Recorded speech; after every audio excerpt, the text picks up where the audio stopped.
Greetings everyone, this is Renee Francis with A Matter of Perception, and in this video we're going to take a look at the unsolved murder of Karina Vetrano out of Howard Beach, Queens, New York. She was last seen on going into the park on video footage at 5:46 p.m. on August 2nd. And actually, I am doing this for all the females that have to walk around Howard Beach, Queens, knowing that there is someone out there that thinks it's okay to brutally murder a running female. It's not okay. Anyway, what we do here at A Matter of Perception is we use the stars to find the missing. But in Karina's case, we actually have the last time that she was seen, and we have a location of where her remains were recovered. So we're going to work backwards here, and that's what we've been finding in some of the cases that we've been collecting. When we do have a last time the victim was last seen, and we know who their assailant was, and we know where he lives, we've been noting the parallels existing in the charts that give us his residence. So let me explain real quick how we do what we do. Okay, it's not rocket science, and we're probably not any smarter than any of you watching this. All we have is the passion to look a little bit closer and to think that, you know what, do we really have to remain missing? I don't think so. I think that the stars point the way. So this is what we've been doing. We have been noticing that if we do have an exact time a victim was last seen, and we can erect that chart for that time, that location, and we center that chart over the location where they were taken, we're actually flipping the planets 90 degrees, putting them at ground level, and using the patterns that the planets are making in the heavens, and drawing the vector bearings out accordingly, because all the stars can be measured in their degrees of celestial longitude around a 360-degree circle, okay? Whereas you know that Aries starts 0 degrees here at the ecliptic. When the sun moves into Aries at springtime, that's 0 degrees Aries, okay? Then 30 degrees later, we come into Taurus. 30 degrees later at 60 degrees, we come into Gemini. And then right down here at 90, we have a square, right? 90 degrees is a square. That starts Cancer. Then we go another 30, we got 120 for Leo. Another 30, we got 150 for Virgo. And then we're over here at 180. That's completely opposite the 0, right? So now we're in opposition. So 12 signs, each get 30 degrees, make up the 360-degree circle, and that's how we measure. So we work for the missing, and we're hoping that our work will help to bring the missing home. We just had a very successful case happen where we helped the family find their missing 9-year-old. Didn't come home from school, and they found him the next day using one of our maps, and we're very excited about that. Anyway, this video is about Karina, so let's get started with that. We're going to work backwards. We are going to try to, since we know what time Karina went into that park, let's go back and get her. Okay, we know that she went in that park last seen at 5:46 p.m. So what we've done is we've created a map. I was actually hoping this was all going to be off, but it's not. Whenever you come to her page and you're going to work on this and look at the lines, please always refresh, because we might be doing something new, and you just always need to update it, okay? So what we've done here is we have Karina was found here. She was last seen on tape going to the park here. This right here is her home address, okay? So before we go and start exploring what we did with this map, I want to show you, I've posted cases here on what we've been doing with, I'm going to come back to that chart in a minute. What we've been doing here is we've been looking at cases of abducted children and adults whose remains have been recovered and whose assailants we know, and we even know where they live, okay? So in the case of Cherish Periwinkle, this case is really sad. Actually, the mom met up with some gentleman in another store, and then they all went over to Walmart together, and the mom thought it was okay to let him take her over to McDonald's for a burger, and he walked right out the front door with her, and she was found, I believe it was a day later. He had dumped her remains behind a church. Anyway, this target right here is where Smith had left Cherish's remains. He lived here. The vector bearing from this point to this point is 166 degrees true north bearing. Now, I know 160 degrees of true north, if this is 0, this is telling me this is down in Virgo. So at 16 degrees Virgo, because Virgo begins at 150, I just add the 16 degrees to get 166. Okay? When I draw this vector bearing out, it's telling me it's 166 to his resonance. So that's fact. That's in red. Cherish's birth star's lines are in pink, and his are in blue. The gone is when she was taken, and they're in red. So now we're working with 16 degrees Virgo. We know that the bearing from where he dumped her remains to where he lived is 166 degrees true north vector bearing. Mind you, Uranus was 12 degrees, and it was 12 miles from this point to this point, and that is this radius coming around. Okay, so we had the stars at the time that he took her was 12 degrees, and from that point actually gave us the distance to his resonance. Okay, that's good stuff, right?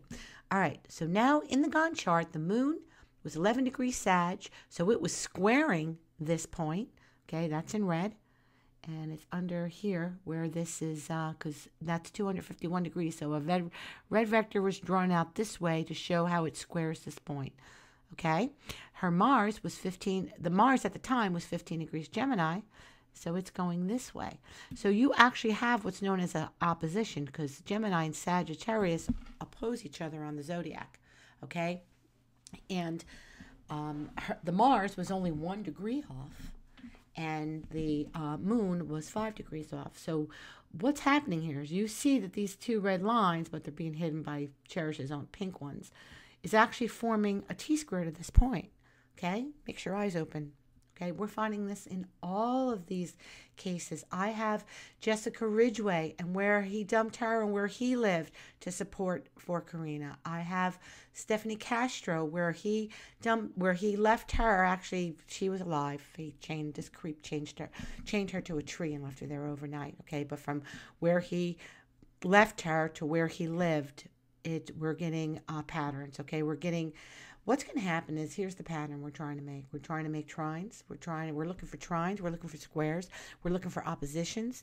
We're looking for sextiles. Those are the major aspects that happen between the planets. There's plenty of little minor ones too, but we cite the major ones, okay, because it's the major ones that we are seeing are always forming either a square, trine, conjunct, sextile, or opposition to the points of where they live, okay?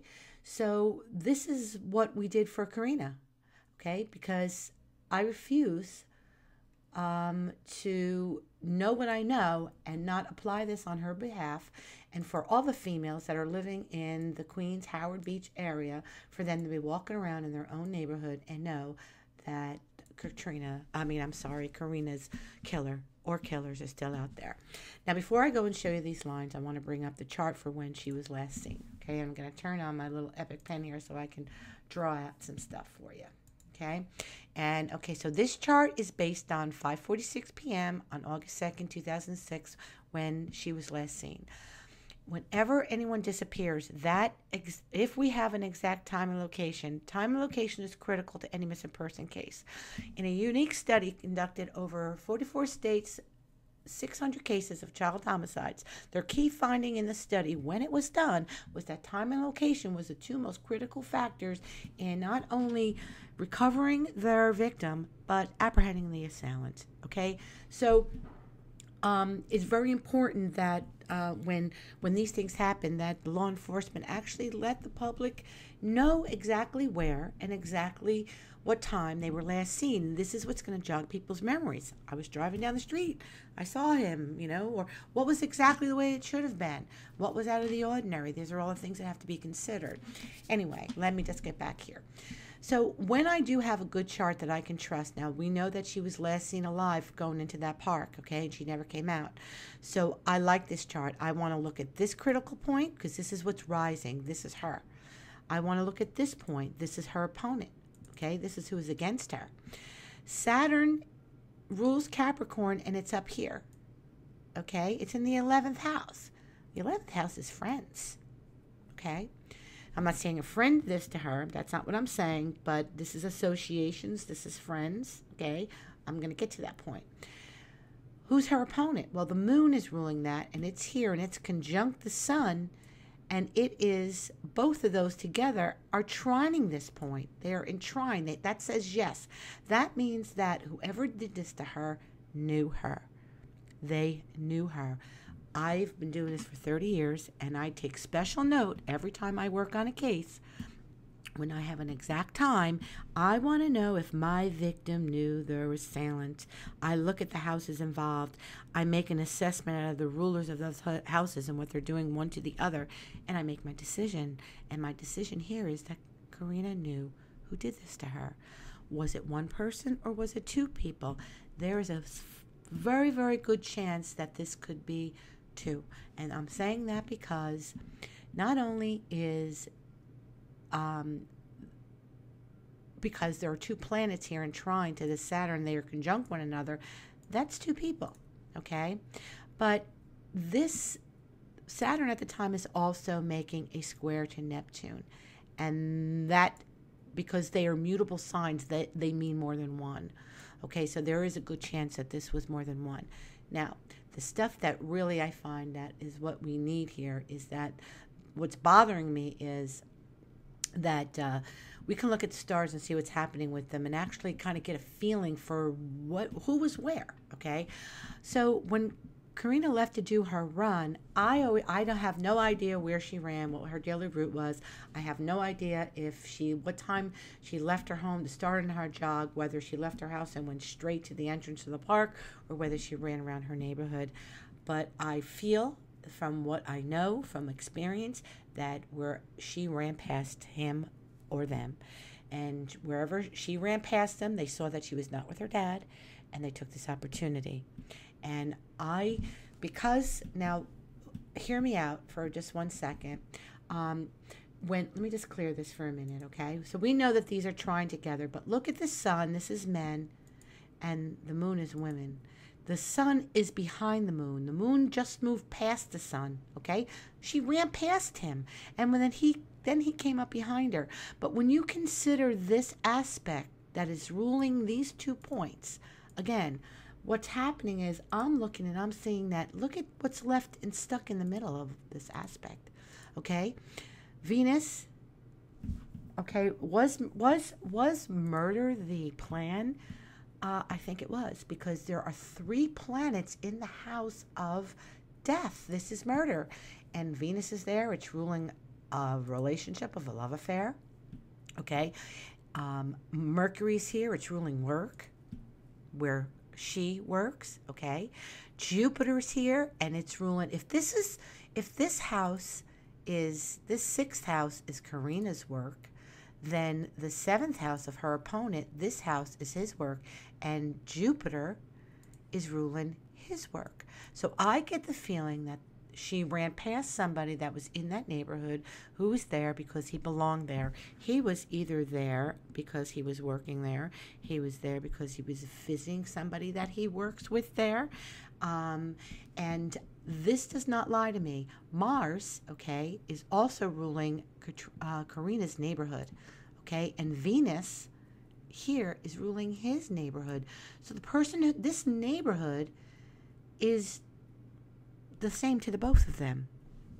So I'm going to leave it there, saying that Karina knows who did this to her, okay? And that's how I feel it needs to be looked at.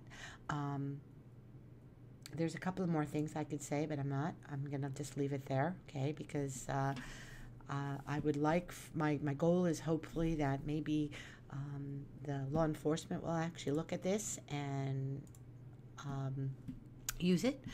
Okay, so now here comes the good part. I already showed you how. I gave you cases here. This shows you how the event chart gave us patterns to resonance, okay? So here we go for Karina. Oh, mind you, let me just show you this real quick. Whenever you come to this page, make sure that you refresh it. And you can always go full screen by hitting this button here. I'm not going to do that here because it'll take up my whole 29 inches that I got going on here. But anyway, so here's what we did. Okay. This is where they found her. This is Katrina's home. Okay. Her parents' residence. This is supposedly where she went into the park. Okay. If I turn on, okay. Oh, I'm sorry. I told you I was going to come back to this. All right. All right. So in the chart, that Saturn, okay, is what's nagging at us, and that we think that any aspect to this planet is going to give us his resonance, okay, going to give the direction from where he came. So we're using it. So we went through the Gantt chart and we referenced all the planets that were making an aspect to this 9 degrees of Sag. And we went into Karina's birth chart and we looked at all the planets that were also making an aspect to this 9 degree Sag. Then I went a little step further and I'm looking at some hard aspects, and I wanted to add them as well because, well, I don't know, you know how sometimes this something tells you to do something? Well, it did it here. You don't need to really worry too much about this chart. This was for us to work out our steps, to work out our vector bearings we were going to draw in this case. And all these here are nothing more than imaginary points that finish the patterns to each one of these points. Because what's happened is we've actually seen in some of these cases that the bearing from one to the other could be an imaginary point of an aspect that appears in the chart. So we have to cover it. In order to cover all our bases and all our possibilities, we have to cover it. If you look on here, you're going to see some of the numbers that come out and come into play for Karina at her birth, and there's a little bit more of my ideas about the person that might have be responsible for it. But anyway, let's go back to the map.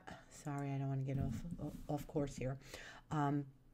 But anyway, we started working on this case right away, the day after it happened, because again, we're females, and I don't like the fact that this guy is still out there. Okay, this doesn't sit right with me. It's very disturbing. So we went ahead and we actually did all the sex offenders in the area, and if you come down lower, we residenced them, and you're actually going to see when you turn some of these lines on that we drew to offer residences, and there they all are. Okay, that it's funny that look, we have 2 of them already coming on these lines, but you can explore that later and on your own. That's not really part of what I want to talk about in this video. I want to talk about how to work with this map. Okay, now I always thought, again, I'm going to tell you that I always felt that Karina ran past them, and they actually saw that she was not with her dad, and they took the opportunity. Okay, so this line and this line are part of strong aspects in her chart and at the time. Okay, they're running right over this path. Okay, I get the feeling that, I don't know, but I think that she ran around the neighborhood a little bit before she came in here, but I'm not sure. But I feel like that the person entered either park from here, or they could have came in from here, these lines over here, whether, you know, I mean, not hard to jump a guardrail, right? Or he could have came in this way. All right, then you have these 2 lines here. I don't know whether or not there's a path for anybody to get in here. I don't know the area, but that's there. If somebody was over here, can you see into here? If somebody was over here, could they actually get into the park from over here? Is there stepping stones across that? I have no idea. But anyway, those are the lines. This is what you need to look at. Do they go over anybody's house? Anybody doing work at anybody's house? Who do we know? Okay. We have put Karina's jobs where she worked. And what is this? Oh, that was a serial rapist. So sometimes when we're keeping up on it, we were actually looking at some other things too that we pan on there. But when you look at this map and you explore it, look at it all. Like what where's all this stuff, these lines going over? Who does she know in these areas on these lines? Okay. Again, we think that that her assailant is lives or frequents on one of these vector lines. You can turn on the different radiuses. They're all here. Okay, I can turn on 2 miles. Look at, okay, this one's 1. This here's 1 mile. This is 2. Okay, I think I got 3 on. What happens if we turn on that 11 miles, the one that's that sun and moon at the time? Okay, what brings us 11 miles? Is this 11 miles? Hold on, let's see what's 11 miles. I think that 11 miles is actually important. So what's all out here 11 miles away? What does she know? Who does she know?